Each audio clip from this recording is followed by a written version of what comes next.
Hi, t'es-tu jamais dit à toi-même, je voudrais avoir du succès dans tous les domaines de ma vie? J'imagine que oui, parce que je ne connais personne qui m'ait jamais répondu, ah non, moi j'aimerais échouer dans ma vie. Je pense que le succès est un défi que nous devons tous accepter. Pourquoi? Parce que toi et moi avons été créés par Dieu pour prospérer et avoir du succès dans tous les domaines de notre vie. Mais pour cela, en fait, il y a une chose fondamentale que nous devons avoir ou connaître. C'est découvrir et connaître ta réelle identité, connaître ton vrai toi. Pour pouvoir progresser et impacter les autres, il faut que tu te connaisses toi-même. Je suis Fanny Temi et bienvenue au Temis Show. Le Temis Show est une plateforme où tu peux partager tes idées, tes pensées, tes témoignages, même tes difficultés. C'est aussi un endroit où tu apprendras de nouveaux outils, de nouvelles méthodes pour devenir le leader que tu es né pour être. Alors aujourd'hui, j'aimerais te parler de quelque chose qui me tient à cœur, un sujet que j'ai intitulé « Découvrir ta réelle identité », découvrir ton vrai toi.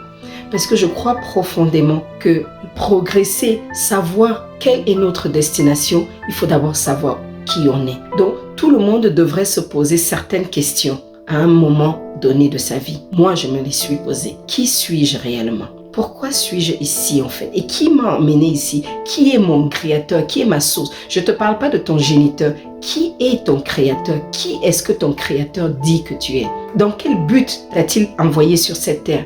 Et où est-ce que j'irai après la vie sur cette terre? Où irai-je? Je ne veux pas te parler en fait de tes possessions, de ton compte en banque, de tes diplômes, de ta famille, de ta carrière, de tout ce que tu possèdes. Non, je ne te parle pas de cela. Je ne te parle pas non plus de qui la société dit que tu es, parce que la société a tendance à dire beaucoup de choses à propos de nous. Je ne te parle non plus pas de qui tes amis, tes collègues, tes camarades disent que tu es. Je ne veux même pas te parler de qui tes propres parents disent que tu es. Aujourd'hui, j'aimerais partager avec toi sur qui ton créateur dit que tu es. Qui Dieu qui a créé le ciel, la terre et toute créature, qui dit-il que tu es? On t'a dit beaucoup de choses et que toi-même tu crois beaucoup de choses. Mais as-tu déjà cherché à savoir ce que Dieu pense de toi? Ce que celui qui t'a créé pense de toi? Moi, par exemple, quand j'étais au lycée, tout au long de mon secondaire, tout au long de mon adolescence, j'avais certains de mes amis qui m'appelaient Spaghetti. Je détestais ce surnom. C'est vrai que j'étais très très mince à l'époque. Et j'ai tellement entendu ce surnom tout au long de ces années que parfois, quand j'entendais Spaghetti, je me retournais comme si j'avais accepté ce nom. Pas du tout. Au contraire, je le détestais.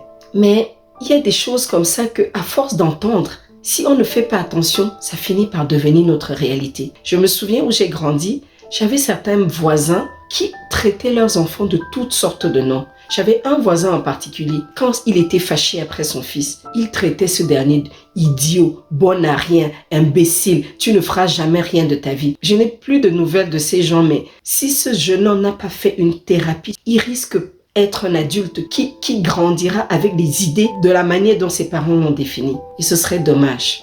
Parce que ce n'est pas sa réelle identité. Ça a été la même chose pour moi parce que ce surnom du lycée que j'ai trimballé pendant des années, ajouté à cela tous les problèmes que j'ai connus pendant ma vie de jeune adulte, tout cela a créé en moi un manque de confiance en soi, un manque d'estime en soi. Et comme conséquence, en fait, j'étais quelqu'un pendant des années, pendant plus de 10 ans, même près de 15 ans, qui vivait uniquement par rapport à ce que les autres pensaient de moi, par rapport à ce qu'ils allaient dire. J'avais cette peur du jugement et je voulais toujours faire plaisir aux gens. Je voulais toujours faire comme les autres veulent, comme ils attendent de moi. Et je crois que j'aurais même pu continuer comme ça peut-être toute ma vie. Jusqu'au jour où j'ai eu cet électrochoc, ce violent choc.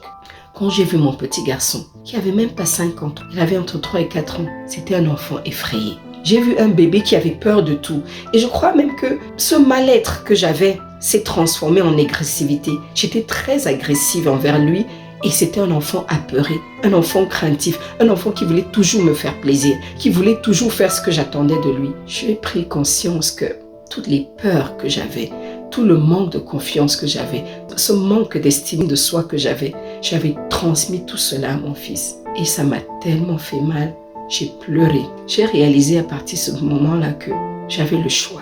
J'avais le choix de prendre ma vie en main ou de laisser faire et de faire de ce jeune homme un garçon qui serait un adulte perdu. Je crois que mon fils a été mon électrochoc. J'ai fait le choix de faire tout ce qui était nécessaire pour aider ce jeune homme à devenir le leader qu'il est né pour être, à croire en lui et à croire en son Dieu, à celui qui l'a créé. J'ai compris que mon style de vie, mon caractère, mon attitude, mes paroles impactaient directement cet enfant. Il était comme une éponge qui absorbait tout. Et j'ai décidé à partir de ce moment que j'allais avoir un impact positif sur la vie de cet enfant, que j'allais lui transmettre la grandeur, que j'allais lui transmettre, il est capable de faire toutes choses, tout ce qu'il veut, il peut le faire. Il est qui Dieu dit qu'il est et pas qui je disais qu'il était. À partir de ce moment-là, je me suis lancée dans un processus de développement personnel. J'ai énormément lu les livres sur l'estime de soi, la confiance en soi, les pensées positives.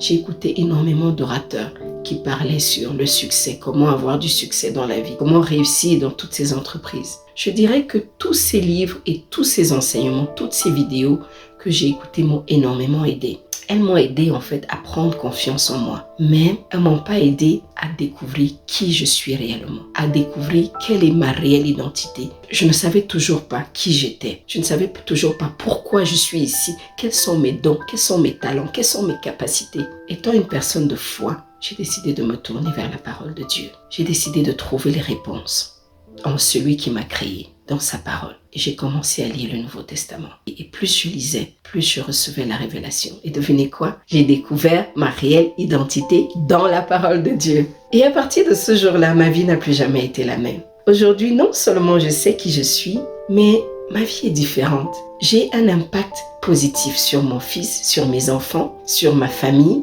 et surtout, j'ai découvert quelle est la raison pour laquelle j'ai été envoyée sur cette terre. J'ai découvert quels sont mes dons, mes talents. Je crois que la plus grande chose par-dessus tout, c'est que je suis remplie de paix intérieure. Parce que je sais où je vais. Peu importe le temps que ça prend. Je sais la direction vers laquelle je vais. Je sais avec qui je marche. Je sais qui garde mon derrière, qui veille sur moi. Je sais qui je suis. Peut-être que toi qui visionnes cette vidéo, tu es à un stade où les choses tournent en rond dans ta vie. Tu te dis, j'en ai marre d'une vie de stagnation. J'en ai marre de cette stagnation dans ma vie. Ou alors peut-être tu te dis, je crois que je ne suis pas à ma bonne position. Je ne suis pas à ma vraie position. Je ne fais pas ce que j'ai été créé pour être. Je ne ressens pas que je suis où je devrais être et que je fais ce que je devrais faire. Je voudrais juste t'encourager avec cette vidéo et te dire que le temps est venu pour toi d'agir. Si tu n'agis pas, personne ne le fera pour toi. Si tu ne changes pas la façon de faire, personne ne le fera pour toi. Connecte-toi à ta source. Connecte-toi à ton Créateur. Connecte-toi à Dieu, à celui qui a créé le ciel, la terre et tout son contenu. Celui qui a créé tout être vivant, toi inclus. Connecte-toi à la parole de Dieu. Et la parole de Dieu te révélera qui tu es. La parole de Dieu t'aidera. Non seulement à savoir qui tu es, mais aussi à connaître ton talent et tes dons. Parce que la parole de Dieu dit que nous avons tous, chacun, reçu des dons et des talents. Tout un chacun, toi inclus. À moins que tu utilises ces dons et ces talents pour impacter les gens autour de toi, tu n'auras jamais une vie totalement accomplie. Quelqu'un peut avoir du succès, mais sans être en train de marcher dans l'accomplissement de sa destinée. Et ça fait toute la différence. J'aimerais juste t'encourager. Trouve-toi une Bible, lis tout le Nouveau Testament et tu auras la révélation. Tu découvriras ton identité. Pas ce que la société dit à propos de toi, mais qui ton Créateur dit que tu es. Parce que la Bible dit que tu es enfant de Dieu. La Bible dit que tu es une nouvelle créature en Jésus-Christ et que toutes les choses anciennes sont passées. Toutes choses sont nouvelles. La Bible dit que tu es la prunelle des yeux de l'Éternel. La Bible dit que tu as été créé à l'image et à la ressemblance de l'Éternel. La Bible dit que tu es merveilleux, que tu es beau, que tu es fort, que tu es puissant. La Bible dit que tu es prospère. La Bible dit que tu as la victoire en Jésus-Christ. La Bible dit qu'avec Jésus-Christ, tu peux tout accomplir. Tout est en toi. En fait, Dieu a mis la semence de grandeur en toi. Et cette semence de grandeur ne demande qu'à être plantée dans le sol approprié, être arrosée pour qu'elle devienne un arbre. Et cet arbre produira des fruits. Aucun arbre ne mange de son fruit. Ces fruits doivent être mangés par d'autres personnes. Moi, c'est ce que j'ai fait et c'est ce que je te recommande de faire. Prends ta Bible, lis ton Nouveau Testament et tous les jours, chaque matin quand je me lève, je me regarde dans le miroir et je dis « Fanny, je t'aime ». Et je dis « Moi, Fanny, je suis belle, je suis forte, Je suis la prunelle des yeux de l'Éternel. Je suis victorieuse. Je suis plus que vainqueur. Je suis merveilleuse. Je suis sage. Je suis intelligente. Je suis riche. Je vais de victoire en victoire. Je vais de gloire en gloire. Je déclare tous les jours la grandeur de l'Éternel dans ma vie. Je déclare tous les jours ma grandeur. Et comme je déclare, la Bible dit que ne sois pas seulement celui qui écoute la parole, mais sois aussi celui qui met en pratique. Et tous les jours, je fais un petit pas de plus, une action qui correspond à mes déclarations. Et depuis que je fais cela, tout va bien. Et il en sera de même pour toi. Merci d'avoir regardé cette vidéo. N'oublie pas de t'abonner pour pouvoir recevoir les prochaines vidéos et au plaisir de te voir. S'il te plaît, laisse-moi un commentaire. Ça me ferait plaisir de t'entendre ce que tu as à dire. Au revoir.